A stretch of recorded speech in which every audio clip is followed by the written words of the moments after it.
Karbi Anglong Thomas Council lapen Karbi Anglong District Commissioner tumpen patir piponsi matijong ni phai trainer keparni Karbi People's Hall taralang sualong asamangkang pi HSLC Higher Secondary lapen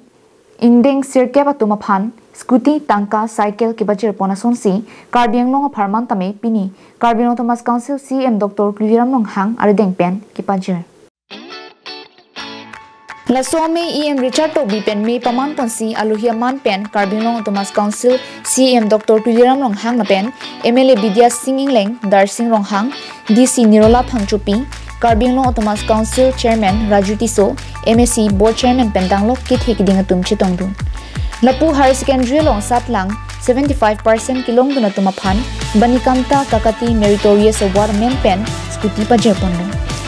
Lapu Anundaram Borua Cash Award High School Living Certificate along 75% and about kilong tumaphan Tangka Suri Trehinira Tharupho Cash Pajerpon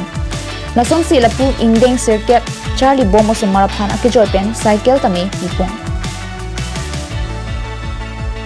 Somsi Assam CM Dr. Himanta Biswa Sarma pen microfinance loan ki anatum kachipi pon thekthia tumaphan Assam Sarkar pen kitu pipon si pini laso melong microfinance loan tame kitu pitang certificate tame Karbi Anglong Thomas Council CM Dr. Karbi Anglong arideng pen pajerpon Lapu langge thia wood ahim arit pena hogduna tumaphan tame lag sira suri thongke batangka tame pajerpon lo